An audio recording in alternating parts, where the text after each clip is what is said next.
natin, kailangan talaga itong mga senador, gawin na nila ang kanilang tungkulin. Sundin na nila ang klarong lingwahe ng saligang batas. Hindi po pwedeng babaguhin nyo ang lingwahe at kung ano-ano ang mga dahilan na ibinibigay nyo, wala naman sinasabi ang saligang batas. Nagdadagdag kayo ng mga kalakaran para lang masunod ang inyong kagustuhan. Maniwala kayo, pag kayo po ay gagawa na naman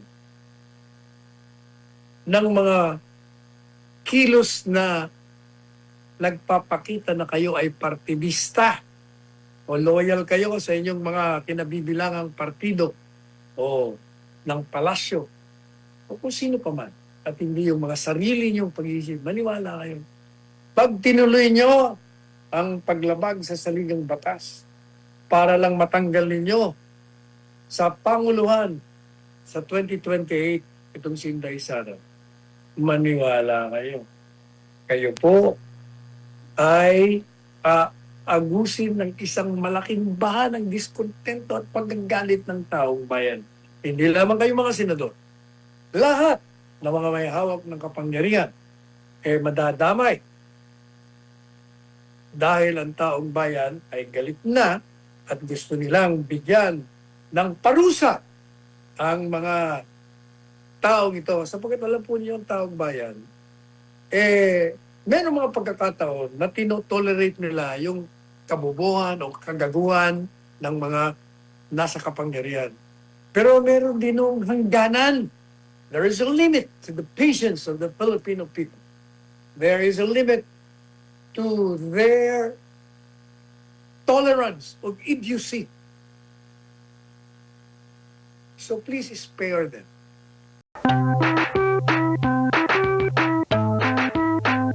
Sinasabi po natin na matapos ang halos mahigit isang buwan ng nakakainis, nakayayamot, nakakadisgusto, nakakahiya na isang matatawag natin na circus, karnabal dyan sa Senado, kung saan nakita po natin ang mga miyembro nito, karamihan sa kanila,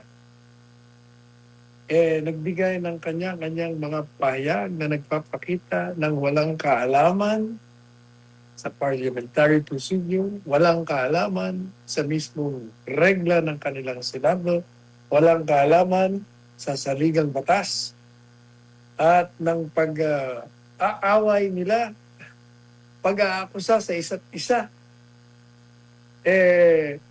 natapos din. At kung matatanda nyo, ito'y nagsimula, itong karnabal na ito, nung biglang sumipo si Senador Bato de la Rosa at ito namang executive department sumali na rin sa karnabal dahil nagtangkang arestuin si Senador Bato na nagdulot ng kaguluhan sapagkat yung mga security force at yung isang NBI agent ay nagpalitan ng putukan. Kaya ito'y lumikha ng sigalot, ng pangamba, ng takot sa loob ng Senado, sa mga empleyado nito, sa mga media personnel na nandun, pati na mga senador na naiwan at nagbigay ng suporta kay Senador Bato. At ito nga po, nangyari dahil sa ating pananaw, hindi lamang dahil sa naging mga partidista sila, hindi nila inalintana yung kanilang mga sinumpang tungkulin sa batas at sa taong bayan, kundi nag-focus sila sa kanilang mga personal na mga interes. Kaya sila nagkagulo. Sapagkat kung tutusin, kung ang bawat isa sa Senado ay naging malaya, naging maprinsipyo, at naging matapat sa kanilang mga sinumpan, hindi po sila magkakagulo dyan. Ang problema, naging mga partidista, ang karamihan sa kanila. sumunod sa kumpas ng palasyo, sumunod sa interes ng pangsarili. Kaya, ayan, nagkagulo sila at tayo namang mga kababayan, tayong bansa, binigyan tayo ng isang palabas, ng circus, kung saan ilang ulit natin na pilit na lunukin pero talagang isinusuka natin itong mga ito. Alright. Yun po yung sinasabi natin. Matapos na dumating itong si Pato, nagkagulo na nga. At 2 days after na natili siya sa Senado, napag-isip-isip niya na yung kanyang pananatili ay lilikha lamang ng bagong dagdag na gulo at ilalagay sa alanganin, panganib ang mga kasama niya at ang mga empleyado sa Senado, pati na yung mga reporters at mga mamamayan na nakapasok sa Senado. Minabuti niya po umalis. At yung pag-alis niya, nagsimula na yung palabas ng circus. Sapagkat meron pong isang inihain na motion ang noon ay kabilang sa majority. Motion na nagsasabi na amenda natin ang rules at hayaan nating makaboto sa online kahit wala rito ang mga miyembro ng Senado. At yung po namang motion na yun, kinagalit, kinabuisit ng nasa minority. Ang ginawa nila, para hindi matuloy ang pag-uusap dun sa motion, dahil inireklamo nila, sabi niya, bakit na pinag-uusapan natin to? Hindi dapat ito dumaan sa Committee on Justice. Tingnan nyo naman kung hindi naman kalokohan yun. Wala na nga yung Committee on Justice kasi nag-reorganize kayo, nawala ng yung mga miyembro ng Committee on Justice. Pangalawa, kahit dyan sa regla ninyo, pwedeng idiretsong pag-usapan nyo sa plenary. Pero dahil nga iba ho ang agenda ng mga ito, sila ay nag-walk out. At ito namang majority, sa halip, itong presidente ng Senado, itong si Senador Cayetano, kaibigan natin to, pero hindi po pwede, hindi natin punayin. Hindi ko maintindihan kung ba't nakalimutan niya na sa ilalim ng saligang batas, sa ilalim ng rules nila, pwede niya ipa-aresto yung mga nag-walkout kahit isa o dalawa sa kanila para magkaroon lamang ng quorum. Kasi nung nag-walkout, nawala ng quorum. Dapat pina-aresto niya kasi sinasabi sa saligang batas, the Senate, through the Senate President, upon motion of any member, can compel the attendance of a member para umattend. Hindi niya ako ginawa yan. Sa halip, ang ginawa nila ng majority, hindi ko malaman kung anong ideya yun. Palpak na ideya. Nag-boycott sila the following day. Bakit kayo nag-boycott? Akala ko ba gusto niyo magtrabaho? Di sana, itinuloy niyo. Unang-una, nasa majority pa kayo at that time, kahit wala si Bato.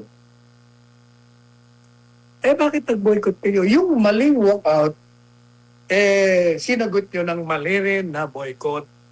Para sa akin, yung dalawang boycott at walkout ay para kayong mga bata, mga irresponsable.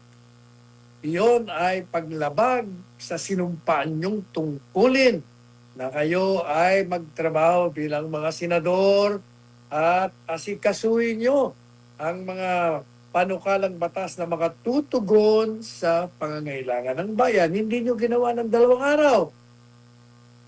Anong ginawa tuloy ng minority?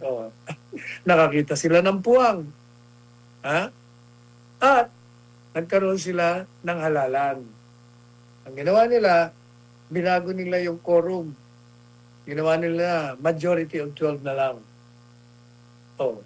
Madaling sabi, kahit na mali yung ginawa ng minority, kahit na mali ang pagkahalal at that time ng bagong acting Senate President at Senate President pro tempore at mga iba pang opisyalis. Kahit na mali yun, pero dahil sinunod ng mga empleyado ng Senado at kinilala ng presidente ng bansa at ng mababang kapulungan ng Kongreso, effectively natanggal sa posisyon si Senador Cayetano. Presidente ka nga ng Senado pero wala nang sumusunod sa'yo.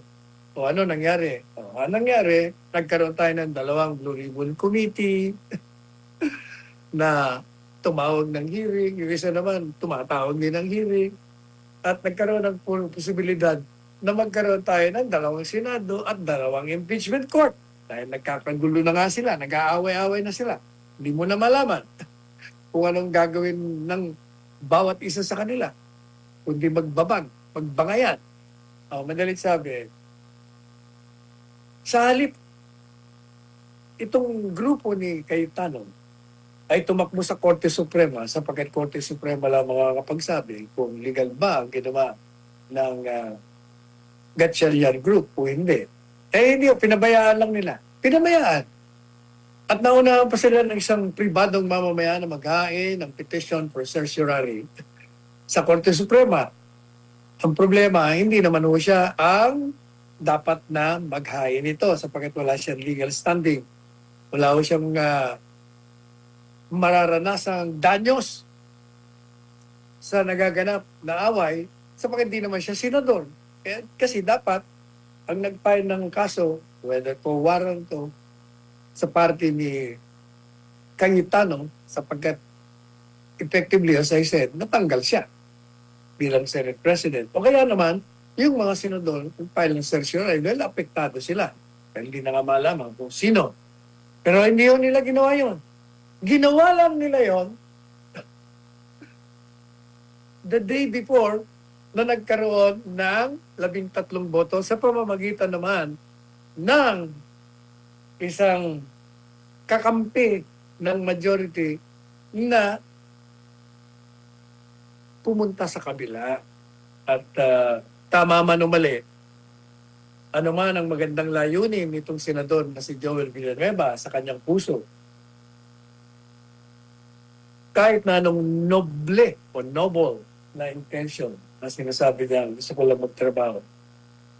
At marahil ito ay na-influensya ng kanyang amang pastor na si Eddie Villanueva, kahit o maganda yung intention niya, tama man o mali, ngayon siya ay tumatanggap ng latigo, ng pagbabash ng mga tagasunod ng Duterte sapagkat para sa kanila siya ay naging isang Judas Iscariote na bumaliktad.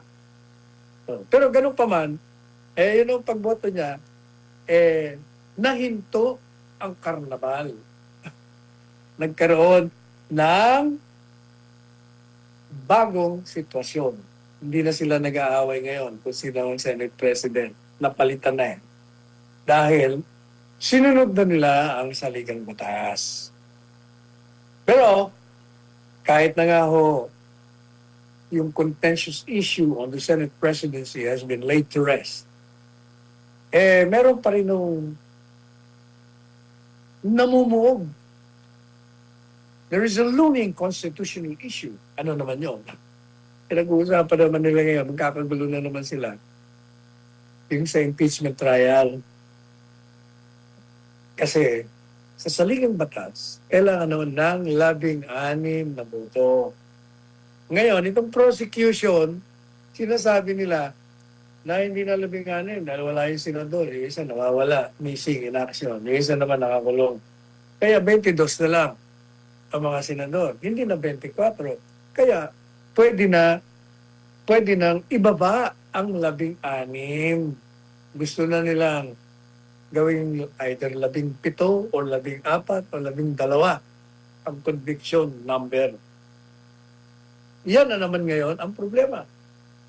Kaya sana, ito namang impeachment court, huwag na ho kayong magpadala sa mga pressure na nanggagaling, whether sa palasyo yan, yan sa Kamara de Representante, sundin nyo na lang ang maliwanag na lingwahe ng saligang batas na 16 ang kailangan. Sapagkat may 24 na senador, walang sinasabi sa saligang batas na kung mag-absent yan, o kaya may sakit yan, o kaya naman ikinulong yan, o kaya umalis yan sa bansa, tatanggalin mo na yung 24. Nananatili silang miyembro ng 24 senador, kaya ang bilang ay ganun pa rin. 16 pa rin. Hindi po pwede kasi maliwanag ang saligang batas. O yan o, ang problema, magiging problema na naman nila. Ngayon na nga yung nanalo, hindi nila malaman din kung sino ang magiging presiding officer kasi hindi rin abogado. Gusto nila yung abogado. Pero ang problema, yung abogado gusto naman nila, may problema din sa credibility. O kaya, yan, meron na naman back issue. Kaya, alam mo, buwan taong bayan talaga. Pagod na sa inyo. Lahat. Tuloy mo. Sabi natin, kailangan talaga itong mga senador, gawin na nila ang kanilang tungkulin. Sundin na nila ang klarong lingwahe ng saligang batas.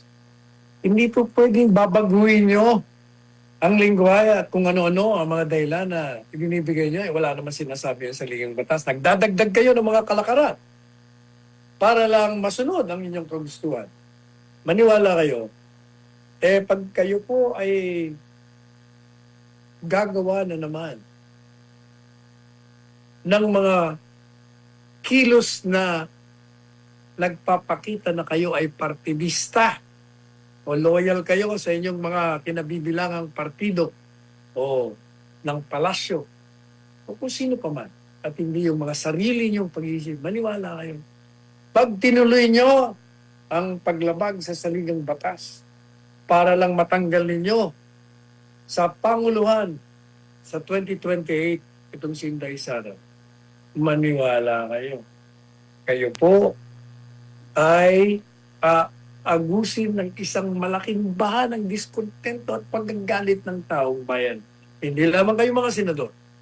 Lahat ng mga may hawak ng kapangyarihan madadamay. Dahil ang taong bayan ay galit na at gusto nilang bigyan ng parusa ang mga taong ito. Sapagkat alam po niyo ang taong bayan, meron mga pagkakataon na tinotolerate nila yung kabubuhan o kagaguhan ng mga nasa kapangyarihan. Pero meron din ng hangganan. There is a limit to the patience of the Filipino people. There is a limit to their tolerance of idiocy. So please spare them. Go back to work. Paniwala kayo. Pag hindi, sigurado mawawala kayo dyan sa inyong kinauupuan. Kasama na ang lahat ng may hawak ng kapangyarihan na nabigo, natugunan ang mga pangangailangan ng bayan at sundin ang kanilang sinumpaang sa saligang batas na bibigyan nila ng proteksyon at pagsisilbihan nila ng buong katapatan ang sambayanang Pilipino na naglukluk sa kanila, sa kanilang kinalalagyan ngayon. Bago pa ho sila nagkomento, matagal na nating tinatalakay yun. Actually, ini-echo lang nung isa yung mga sinasabi na natin dito, di ba? Sa aking column, sa aking mga komentaryo, sa aking mga sinabi na natin, hindi mo pwedeng baguhin ang 2/3 vote na tinatawag for conviction. 16 talaga. At maliban na lang, sabi ko rin noon, ilis na namatay na yan. Hindi na 24 mga senador. Hanggang buhay ang mga yan, kahit nasa ang lugar yan, sila ay sinunod pa rin. Kaya pag sinabi ng saligang batas na 2/3 vote ng mga senador, ibig sabihin yung mga nandyan na buhay, mga miyembro. Kaya wala. Kaya naman si Tony Carpio, brand natin ngayon sa Sigma na pero wala. Problema si Tony, baka nadadala ka lang ng pagkatilaw mo. Yan ang ayaw ko sa'yo. Kailangan, hindi ka kayo. Prinsipyo. Hindi po pwede yung porket kakampi. Nababago na yung mo, yung interpretasyon mo, yung mga opinion mo. Pagkalaban, naku, binabanatan mo sa mga opinion mo. Hindi pa pwede yung gano'n. Hindi tayo usad. Hindi tayo magkakaroon ng pagbabago. Kung yung mga sarili natin, hindi natin binabago. Napag-usapan na rin natin yan. Sabi na rin natin ang posisyon dyan. Yung kung presiding officer, kahit na hindi abogado yan, madali lang naman mag-preside. Yan na yung mga dali lang pag-aralan yan. It's a matter of procedure. Sa kanandyan lang yung mga sa tabi mo mga consultant mo. Hindi yung problema yan. Pagdating naman kay Escudero, dahil kini-question naman ang kanyang kredibilidad, dahil dun sa di umano, na mali ang kanyang ginawa. Pero sabi ng Korte Suprema, tama naman ang ginawa niya. Bakit naman pinagpipilitan niyo pa rin mali? Yung forthwith, di ba? Yun ang pinagkaguluhan. Yes, Sabi ng Korte Suprema, reasonable. Yung mga kalakaran, hindi mo basta natanggap mo lang yung articles of impeachment, tuloy na agad. Yan, marami ka pang preparasyon, marami ka pang pag-aaral. Kaya ang problema nga, yan ang problema nga sa atin. Pag ikaw ay contrast sa tao o sa kinabibilangan nitong grupo, abay nababago, kahit na tama, ginagawa pa rin mali. Yung mali naman, ginagawa tama. Yan ang problema. Yan naman taong yan hindi na nag-iisip low bender na, low breaker pa, yabang pa. Alam po ninyo, hindi mo na kailangan ng batas na yan. Talaga naman no policy ever since. Pag hindi ka nagtrabaho, ngayon, kung ikaw yung nag-leave, siyempre may sahod ka pa rin. Sasabihin mo, pag ang presidente hindi nagtrabaho, hindi mo alam kung ano ang trabaho ng presidente. Ang presidente, kahit natutulog, anytime, nagtatrabaho pa rin yan. Kalakuhan yung batas mo, isip ka muna. Hindi mo kailangan yan.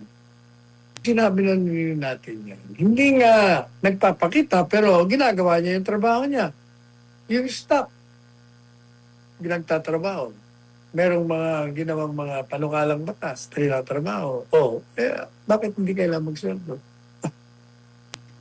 Nako po, konti nga yun eh.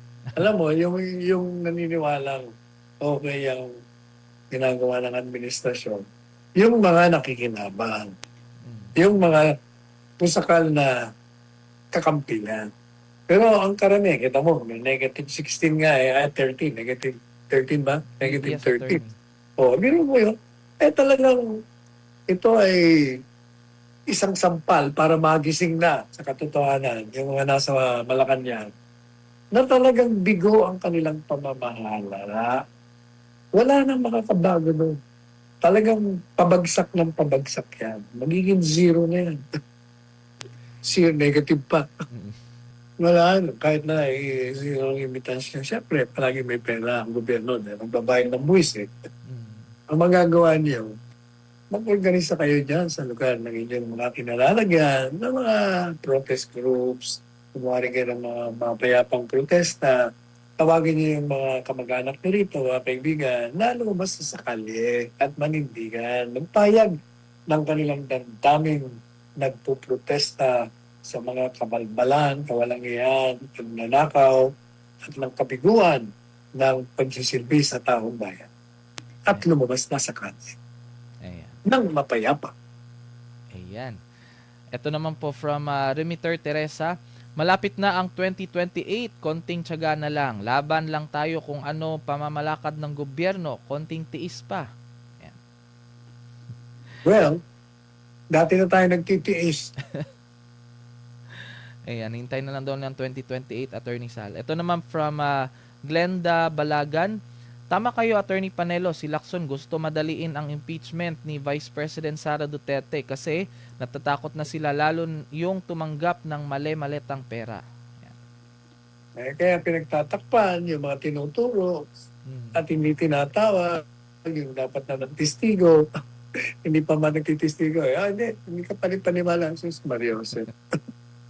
Ayan. Mula naman kay Haruko, if numbers ang problema, edi payagan ninyong mag-vote online sina Bato at Jinggoy or kahit sino pang makukulong ulit. Magpasa sila ng batas na pwedeng online ang paglahok sa impeachment trial. That means 24 pa rin. Pero sure na di nila yan gagawin. Ang problema kasi, di pa rin nawawala ang pangarap nila Lacson at Soto na maging president at vice, hoping na mapapansin sila ni PBBM at susuportahan sa pangarap na jackpot. Hindi na kailangan ng batas. Liwanag ang salikang batas.